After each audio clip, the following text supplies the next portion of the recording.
शर्म नहीं आती आपको? क्या आप थे वहाँ? तो इसका मतलब आप व्यूज लेना है बस आपका मतलब व्यूज से है। आपको नहीं पता 2 बजे उस दिन क्या हुआ था? पुलिस ने वो हाहाकार मंजर मचाया उन बेटियों के सामने और आप कह रहे हैं बड़ी घटना नहीं थी। साला एमएसपी लागू नहीं हुई, नियम और नियति आप अपनी रखना और निर्णय भी आप अपना रखना, चाहे कोई विपक्ष का नेता हो, चाहे कोई किसान नेता हो, चाहे कोई कितना ही बड़ा नेता क्यों ना हो, आप सिर्फ आदेश करना, आप किसी के आदेशों पर मत चलना। मैं यही बोलूंगी। जाने का कोई गुनाह है? इस बात को फांसी दोगे? शांति रखिए, क्यों पूछा जाएगा? मैं देखिए जो दोनों पत्रकार सामने खड़े, मैं इनको बोलूंगी हिंदू मुस्लिम से बाहर निकले, देश की बातें हिंदू मुस्लिम को छोड़ करके मेरे से मुद्दे की बात करेंगे तो मैं आपको जवाब दूंगी महोदय, वरना नहीं दूंगी। मैं कोई आपकी बंधुआ नहीं हूँ। आप मेरे से मुद्दे की बात कीजिए। बिल्कुल नया इतिहास रचा गया है कि एक तरफ संसद का उद्घाटन कर रहे हैं और एक तरफ प्रधान सेवक की पुलिस महिला खिलाड़ियों पर जूते मार रही है, लठ मार रही है। राष्ट्र बनने के कि इतिहास में प्रधान सेवक जो भी काम करते हैं जब से वो आए हुए हैं उनको इतिहास में दर्ज किया जाता है। और ये भी इतिहास में दर्ज होंगी चीजें कि एक नई संसद का उद्घाटन हो रहा था और देश में मेडल लाने वाली जो बेटियां थी उन पर, उनके चेहरे पर जूते रखवा रहे थे प्रधान सेवक की पुलिसें, उनको डंडा मार रहे थे। 1-1.25 महीने से वो लोग आंदोलन कर रही थी। ओलंपिक में मेडल लाने वाली बेटियां और खिलाड़ी सभी और उनका समर्थन करने के लिए गए किसान और किसान नेता और सभी कांग्रेस के नेताओं को किसी को हाउस अरेस्ट किया, किसी को ऑफिस अरेस्ट किया, किसी को रास्ते में से गिरफ्तार किया, किसी को कहीं से गिरफ्तार किया। उसी गिरफ्तारी के सभी नेता शिकार हुए हैं, कांग्रेस के और किसानों के जो नेता हैं वो शिकार हुए हैं। और ये भी इतिहास में दर्ज होगा कि जब नई संसद का उद्घाटन हुआ था तो उसमें राष्ट्रपति जी को नहीं बुलाया गया था और भूमि पूजन हुआ था तो उसमें उपराष्ट्रपति जी को नहीं बुलाया था। ये प्रथम संविधान का जो प्रथम नागरिक है, जो हमारे लोकतंत्र का प्रथम नागरिक, संविधान में जो प्रथम नागरिकता दी गई है, ये उनका अपमान है, ये संविधान का अपमान है। और ये सभी चीजें इतिहास में दर्ज होंगी कि जो प्रधान सेवक है वो अपने अहंकार में, वो अपने घमंड में, वो गुरूर में अपने इतने ज्यादा मगरूर हो गए कि ना उनको उन बेटियों की हालत दिखी और वो संसद का उद्घाटन करने प्रधान सेवक पासी में आए और उन पुलिस वालों से उनका धरना खत्म करवाया और धरने का सामान जो था उसे डीसीएम में भर के ले गए। और बेटियों की जो हालत थी, वो जो मंजर पूरे हिंदुस्तान ने ही नहीं, क्योंकि कल वो एक ऐसा दिन था जिस दिन संसद का इन्होंने उद्घाटन किया तो पूरे हिंदुस्तान की ही नहीं पूरे वर्ल्ड की नजरें कल हिंदुस्तान पर थी। और एक प्रधान सेवक हमारे क्या कर रहे थे ये देश ने देखा, ये बेटियों के साथ क्या कर रहे उन्होंने देखा, ये जनता को कितना पट्टाई। हाँ, बिल्कुल नया इतिहास रचा गया है कि एक तरफ संसद का उद्घाटन कर रहे हैं और एक तरफ प्रधान सेवक की पुलिस महिला खिलाड़ियों पर जूते मार रही है, लठ मार रही है। राष्ट्र बनने की तैयारी चल रही है, आप लोग बाधा डाल रहे हैं। आप हिंदू मुस्लिम को छोड़ करके मेरे से मुद्दे की बात करेंगे तो मैं आपको जवाब दूंगी महोदय, वरना नहीं दूंगी। मैं कोई आपकी बंधुआ नहीं हूँ। आप मेरे से मुद्दे की बात कीजिए। आप मेरी देखिए, आप ये पहले जाकर के पूछ के आना जिन्होंने संसद में बैनर लगाया है कि अखंड भारत का मतलब क्या होता है। दूसरी बात आप उनसे पूछिए, आप उनसे पूछना जिन्होंने लगाया, मैंने नहीं लगाया। दूसरी बात, यहाँ हम बात कर रहे हैं मुद्दे पर, हिंदू मुस्लिम की बात करेंगे आप, मैं मुद्दों पर बात करूंगी जो कल देश में हुआ।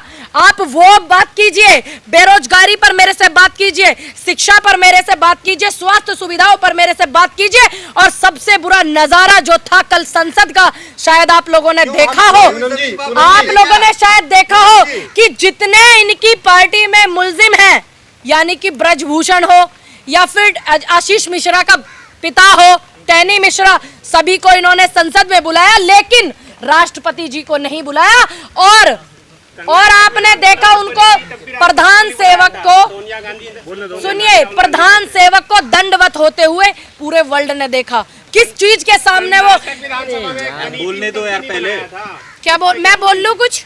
मैं बोल लूं या तो आप मेरी बात पूरी हो जानी चाहिए तब मैं आपकी सुनूंगी। दूसरी बात, जब कल ये सारे देश ने देखा जो मंजर था, या तो आप पुरानी बातों को बात में कर लीजिए, ठीक पुराने जमाने की बातें कर लेंगे तो सारी चीजें निकलेंगी कि क्या कांग्रेस ने बनाई क्या नहीं बनाई। मैं आपकी बात का जवाब दे रही हूँ। दूसरी बात, जो प्रधान सेवक ने कल किया और इस व्यक्ति को संसद में बुला करके, नई संसद के उद्घाटन में ब्रजभूषण जी को बुला करके ये साबित कर दिया कि ये लोग जो हैं, जो बेटियों के हरेसमेंट करते हैं, बेटियों को प्रताड़ित करते हैं, ये उनके साथ में, ये इन्होंने साबित कर दिया।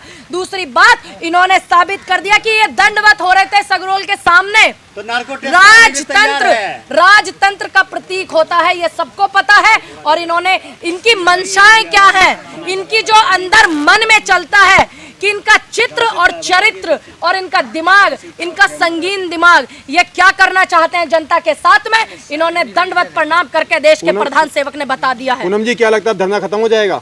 बिल्कुल नहीं होगा और मजबूती से होगा। जंतर मंतर तो इजाजत नहीं मिलने वाली है। आपने देखा था किसानों का जब आंदोलन हो रहा था, रात को इन्होंने झूठ बोल बोल करके किसानों को हटाने की कोशिश करी थी बॉर्डर पर, गाजीपुर बॉर्डर, तमाम बॉर्डरों पर, और इन्होंने बुजुर्गों पे डंडे बजाए थे, लठ बजाए थे। उसके बाद धरने की जो रूपरेखा थी वो क्या थी, वो पूरे देश ने देखी। ऐसा बताया जा रहा है कि हरियाणा के अंदर पंचायत होनी है।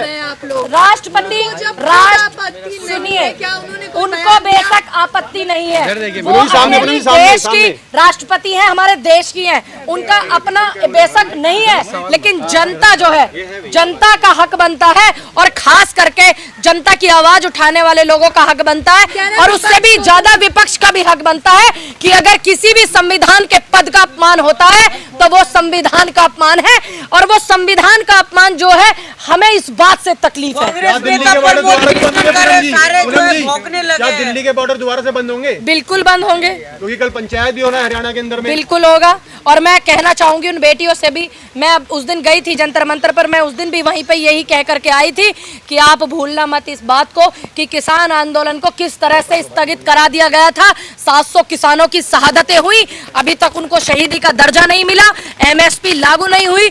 नियम और नियति आप अपनी रखना और निर्णय भी आप अपना रखना, चाहे कोई विपक्ष का नेता हो, चाहे कोई किसान नेता हो, चाहे कोई कितना ही बड़ा नेता क्यों ना हो, आप सिर्फ आदेश करना, आप किसी के आदेशों पर मत चलना, मैं यही बोलूंगी। कांग्रेस पार्टी आगे क्या स्टेप लेगी इस मुद्दे पे?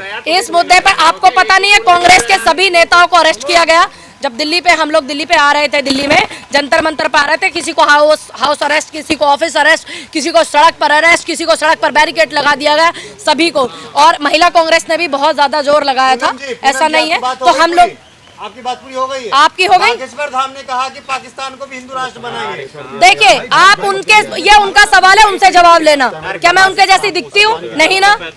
विनेश फोगाट ने कहा पुलिस मेरा एनकाउंटर कर सकती है। देखिए, अगर एक बेटी जाने का कोई गुनाह है, इस बात को फांसी दोगे? शांति रखिए, क्यों पूछा जाएगा, मैं अपने जवाब दूंगी। विनेश फोगाट जो है, उन्होंने अगर ये बोला है, ये गंभीर विषय है। आप इस बात देखिए, जो दोनों पत्रकार सामने खड़े हैं, मैं इनको बोलूंगी हिंदू मुस्लिम से बाहर निकले, देश की बातें दिखाएं, बहुत जरूरी है हिंदू मुस्लिम करने के लिए। देश का तमाम मीडिया बैठा हुआ है, शांति रखिए।